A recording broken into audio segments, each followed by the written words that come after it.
Generally, any radical movement is too much. People sometimes lose the boundaries of reality, present their fantasies as reality, and force such things on others. Even worse is when there is a victim of manipulation who begins to believe it. Today, we will find out how sad the consequences of such delusions can be.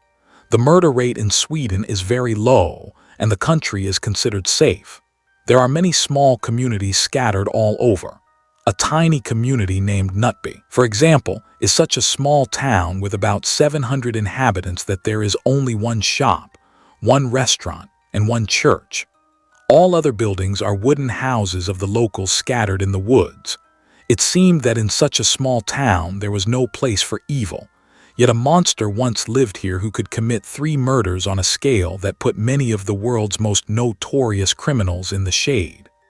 Helge Fossmo was born on July 27, 1971, in the village of Björnberg. It is a small village in the middle part of Sweden. Helge was one of 5 siblings in the family. It is known that the mother and father were not religious people. Usually, people who want to dedicate themselves to faith come to faith thanks to their relatives. But in this case, the interest in the church arose in the boy himself. At the age of 12, he joined the youth group of the local religious community. His parents agreed with the idea. They saw that the young man was very interested in all this and did not interfere. In any case, it was not the worst choice for a teenager, they thought. Later, Helge said that at that moment his life really began. He spoke of a kind of salvation that the church had become for him. Despite his age, the young man distinguished himself by being one of the most active members of this community and regularly participated in meetings and church activities. This went on for 5 years until 1988 when he got a job in a cafe for Christian youth. Here he met his first great love, a girl named Helen Johansson. They immediately felt mutual sympathy. The relationship developed as both reached adulthood. The lovers married.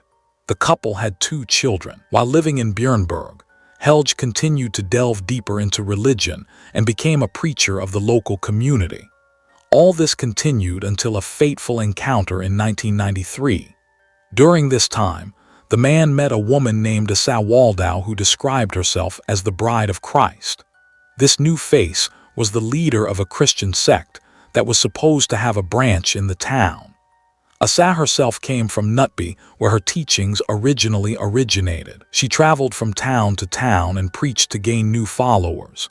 She was particularly interested in teenagers, young men and women, so Helge's family was the perfect addition. She always used the same technique. She convinced her potential flock to leave their homes and join her church. At the beginning, however, their encounter was not the most pleasant.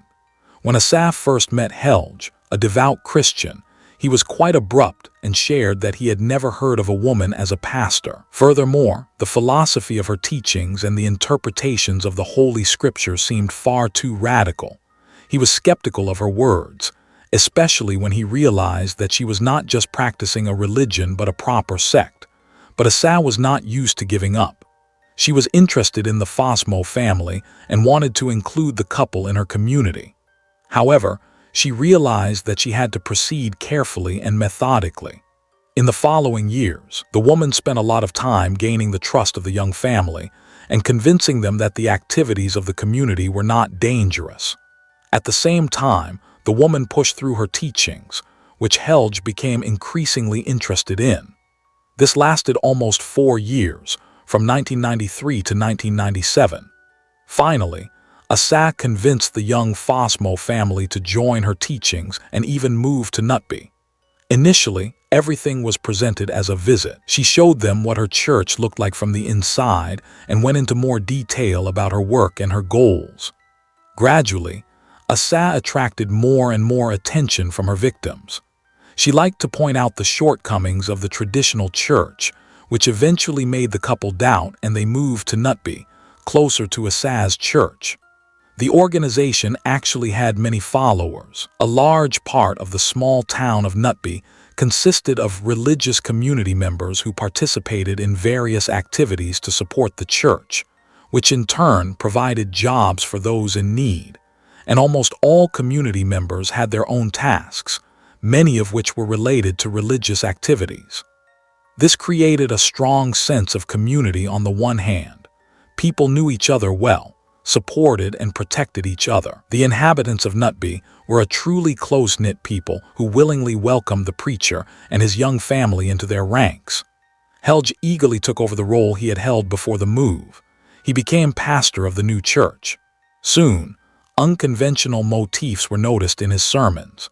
He often spoke about taboo topics such as sex and death, and in rather dubious interpretations. This radical approach to scriptural interpretation did not please all community members, but nevertheless Helge continued his mission. 2 years after the move, the Fossmo family had a third child. This increased the workload for everyone, so the parents decided to look for a nanny. After a short search, they chose Sarah Svensson, who had just moved to the town and was also inspired by Asa's work. Sarah had grown up in a Christian community and in a devout family. She had suffered from severe allergies since childhood and was unable to lead a normal life due to her limitations. All this time, Sarah was cared for by her mother, with whom she got along very well. Unfortunately, the woman died after a long illness when the girl was just 11 years old. This event had a devastating effect on the child. She ran away from home and became a troubled teenager. After the death of the woman, the upbringing fell on the shoulders of the father. Although the man devoted all his free time to his daughter, he could not go bankrupt as he worked a lot. The two also had a close relationship with each other, but the man could not replace the mother. Sarah stayed with her father until she met Asa by chance on her pilgrimage from town to town. It happened in a Bible study. They quickly found common ground. The girl seemed to be an excellent candidate for admission into the sect. It was not difficult for the preacher to find her weaknesses and exploit them properly in order to attract the younger generation into his ranks. Sarah decided to move to Knutby to be closer to the church and to learn the ways of the enlightened Asa. During this time, Helge and Asa became closer than ever before. They often spent time together and dealt not only with the scriptures. The two received messages from above, which they interpreted as prophecies sent by God. The man kept quite detailed records of these events. It was a kind of diary in which he reported in detail about the sacred revelations, about what he saw and felt, and about the interpretations of these images. In one of them it said that God called him King of Kings and Asa Queen of Heaven. According to the pastor of the church, he had arisen at the creation of the world and had since waited to meet the equally majestic being that Asa was. The woman herself insisted that she must marry him, and this would create a great union that would drive their alternative beliefs to the pinnacle. Both believed in all this without a doubt. In 1999, they performed a certain sacrament, which was basically a wedding between Helge and Asa. The man gave her a ring with 7 diamonds. This number has a sacred meaning in many religions. At this time, Helge was still in an official marriage. Of course, she was very jealous of what was happening. Against this background, a rift began in the relationship. But Asa intervened and criticized the pastor's young wife for her jealousy, describing it as the worst feeling that a real Christian can have. Asa insisted that Helen had to change her attitude or the sect would find a way to get her into big trouble and even take away the house where the family lived, and she had to accept that. The relationship between the sect leaders continued to develop in an increasingly strange way. Although the preacher was still officially married, he hardly cared about his family and spent all his time in Asa's company. This became particularly noticeable after the sacrament was performed. Asa actively showered him with love and praise, thus awakening a very strong bond. The woman did not use all this to build or even destroy the marriage. She simply wanted to control Helge. Asa acted very subtly and effectively, so that she soon began to control almost every action of the man. She knew everything about him. A powerful weapon of manipulation was the sex they practiced constantly. At the same time, Asa convinced the pastor that he could literally let Jesus pass through him. All these absurd fantasies piled up like a snowball, and the behavior of this extravagant couple became more and more provocative and bizarre. Neither Helen, nor the children, nor the other community members could influence what was happening. Given the manipulative nature of Asa, this could not end well. The tensions increased. In December 1999, the disease was rampant in the town. Helge and Helen were also ill and were in the house. The couple was placed in isolation, and most of the tasks fell to the nanny and housekeeper Sarah, who miraculously did not get infected. Nevertheless, the Fossmo couple remained active and tried to pursue their usual activities. On the morning of December 18, 1999, the Fossmo couple was at home. The illness had not yet subsided, so they were both weakened. They had breakfast together, and then Helge decided to rest because of his discomfort. The man fell fast asleep, but in his sleep he heard a knock on the door. He woke up, but his wife was nowhere to be found. It turned out that a neighbor had come to check on the couple. The man had not heard from them all day and was worried. The head of the family opened the door and said that everything was fine, but the neighbor also wanted to see Helen. She did not respond to the calls, even though she was supposed to stay at home. The woman was nowhere to be found, but the husband remembered that she wanted to take a shower. Helge noticed that she had not been out for a very long time. The men were worried and decided to see what was going on. Helen did not answer to her name, so they decided to break the lock and opened it with a simple screwdriver. They found Helen floating face down in a full bathtub. The door was locked from the inside. The woman was still wearing the nightgown she had worn to breakfast in the morning. Helge screamed so loudly that he lured several other neighbors into his house. Together, they pulled the body out of the water and tried to revive it. Unfortunately, it was too late. Helen was pronounced dead at the age of 27. The investigation revealed that the woman had suffered a severe head trauma that was fatal. According to the expert opinion of the forensic pathologist, the actual cause of death could be attributed to several causes simultaneously. Obviously, the head injury she suffered could have led to unconsciousness, so the young mother simply drowned. The report on the toxicological examination made the incident even stranger. A very high dose of substance could be detected in the blood of the deceased. It was calculated that this alone would have been enough to kill Helen, but the woman had not taken the illegal substances. How could they then get into her body? It could have been murder. However, law enforcement decided that it was an accident. The woman slipped, fell, and hit her head on the water tap. The housekeeper Sarah played a big role in this. She confirmed every word of the pastor that Helen was alone in the bathroom and no one could have killed her. The widower seemed very affected and truly grieving. However, those who knew the pastor more closely noticed some peculiarities in his behavior. In particular, he almost immediately got rid of everything that had to do with his wife, no longer remembered her, and even forbade his children to talk about their mother. Some believed that Helen's death was not an accident. The unwanted wife was simply disposed of so that she would not stand in the way. It was also known that the husband had personally influenced the autopsy report. Initially, he had demanded that no autopsy be performed at all for religious reasons, but this was rejected because of the suspicious nature of the death. The preacher then insisted that the facts about overdose be removed from the autopsy report. He justified this by saying that it was necessary to minimize the possibility that the spouse had died voluntarily, as this was a sin that would not allow the beloved spouse to go to heaven. He also justified this suspicious procedure by saying that he did not want to dishonor Helen and the family. Suddenly, Asa lost interest in the man during this time.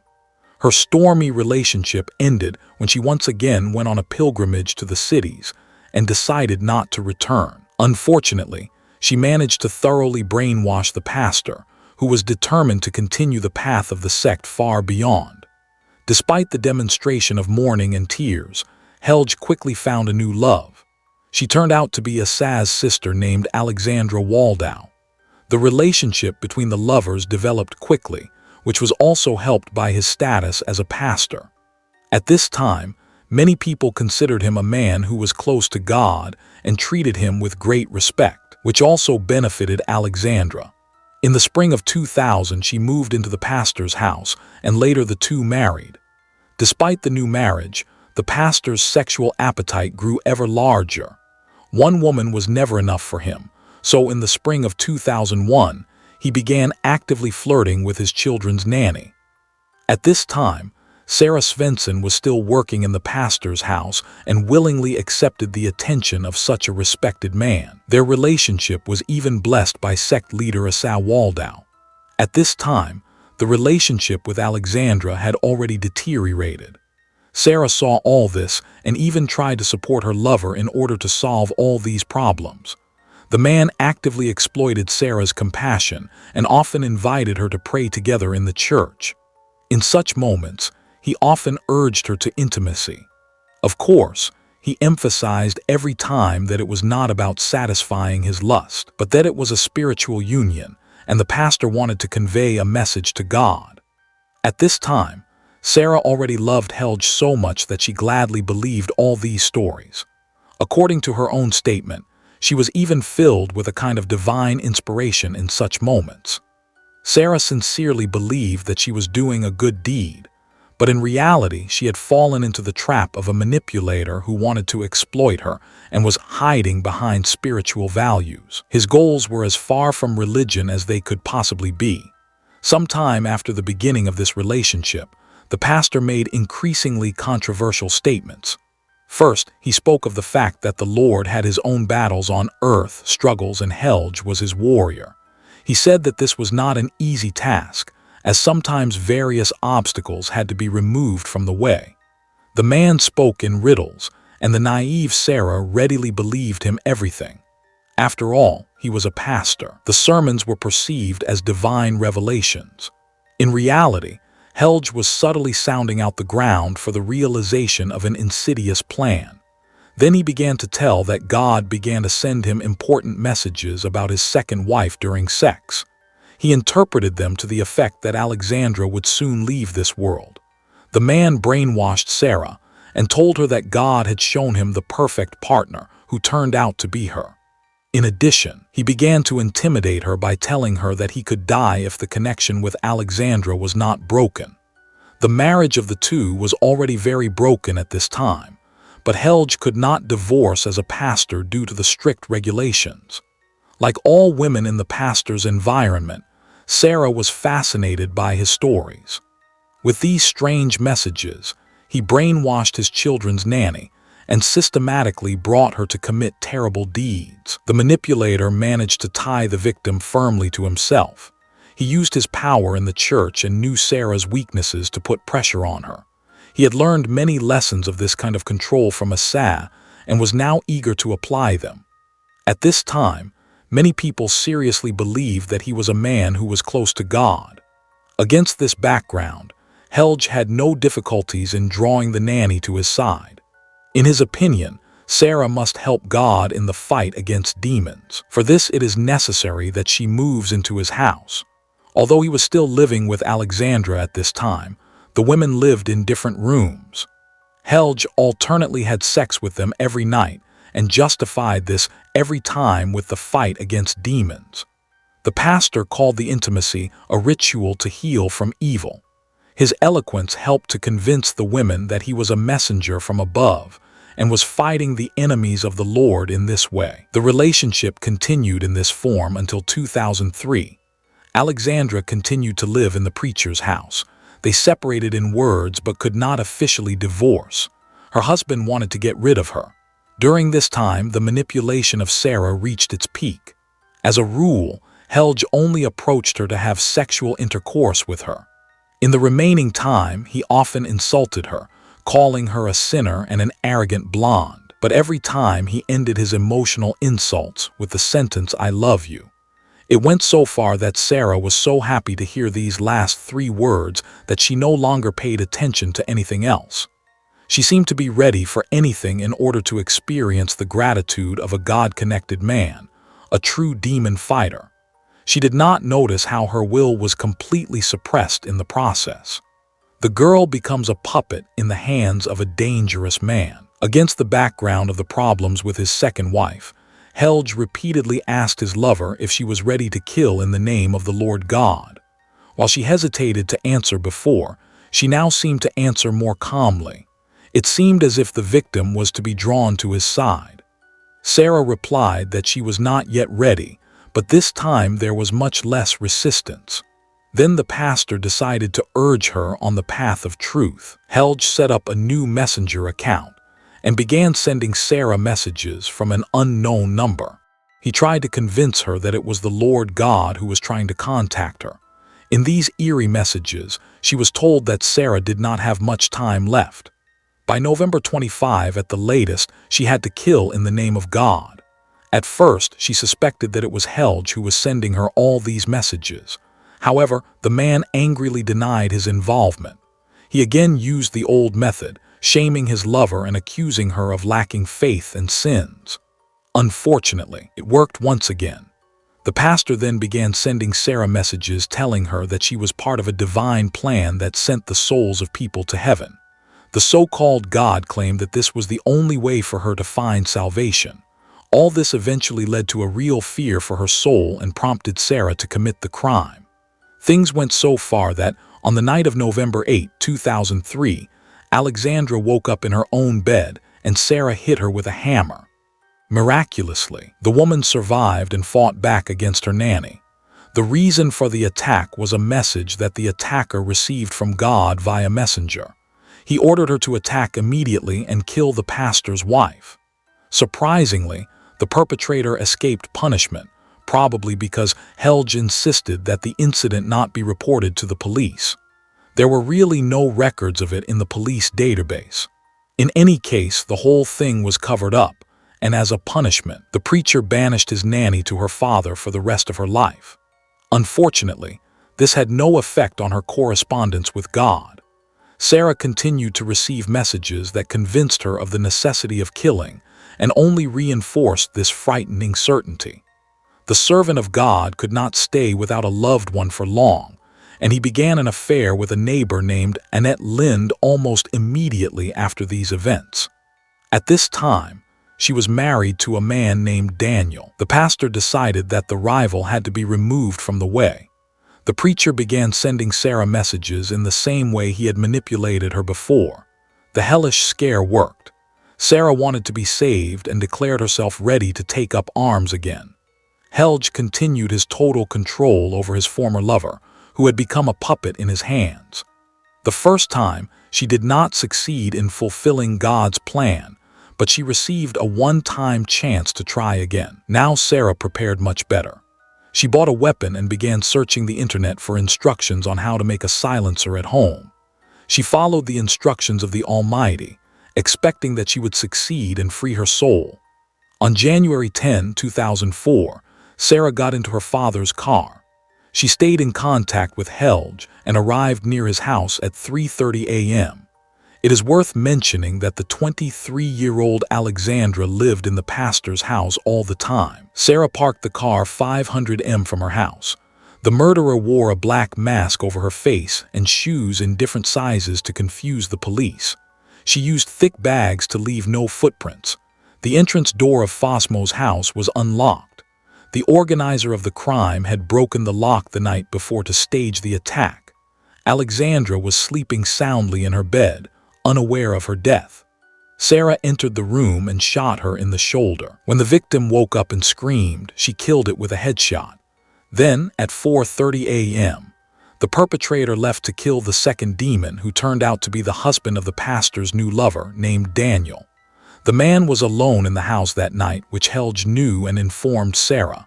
But the door was locked. Sarah simply knocked. When the 30-year-old Daniel came out, she raised her weapon without hesitation and shot him in the chest. The second victim of the attack fell to the ground, whereupon Sarah fired another shot into his head.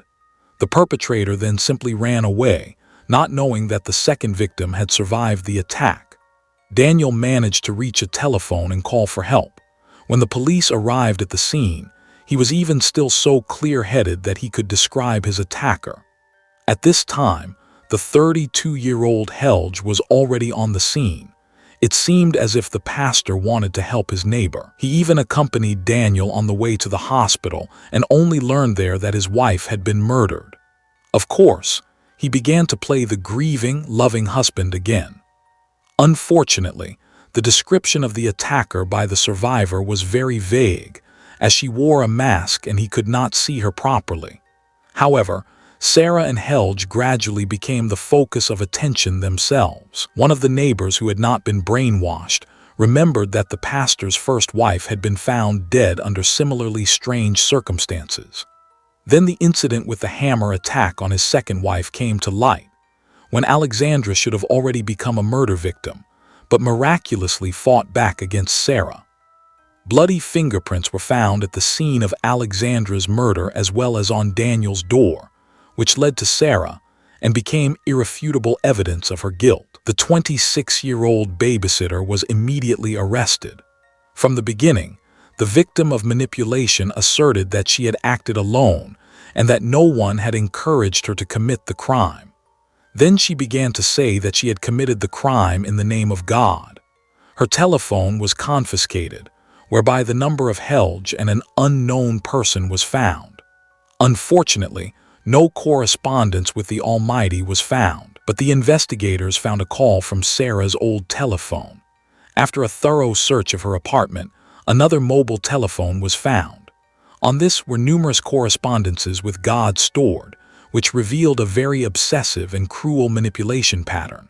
They consisted of more than 1,000 text messages in which Sarah was forced to kill in one way or another. After that, it was not difficult to find out who the unknown number belonged to. It was traced back. Of course, the trails led to the pastor of the local church. When Sarah learned of it, she was very disappointed because she firmly believed in the divine origin of the messenger dialogue. After this stroke of fate, Sarah told everything to the police. Annette Lind, the wife of the injured Daniel, was also suspected of complicity and arrested. After 2 weeks, she was released without charge, as she was convinced of her innocence. During the trial, Helge remained arrogant, denied involvement, and showed no remorse. Psychiatrists worked with the man, and he was found to be sane after an examination. The extent of the manipulation was shocking. The prosecution had enough evidence to convict Helge of incitement to the murder of Alexandra and the attempted murder of Daniel. The pastor was brought to trial in July 2004.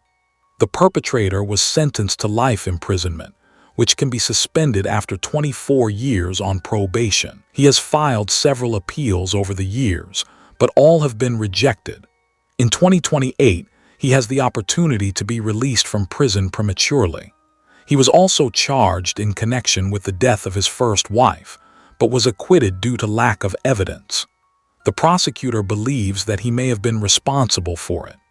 Helge married for the third time in 2007, and the identity of his wife is not publicly known. In an interview in August 2006, while he was behind bars, the pastor admitted to being involved in Alexandra's death and the attempted murder of Daniel.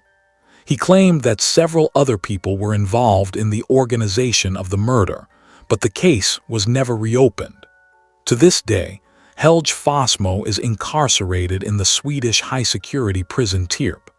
At the trial, a video reconstruction of the crime was shown, in which Sarah described in detail how she committed the attack.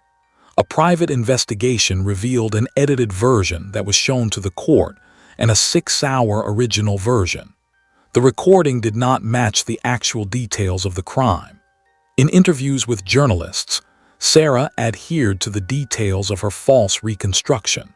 Doubts arose about what really happened and who was behind the crime. Suspicion arose that the murderer may have been the pastor himself, who shifted the responsibility to Sarah.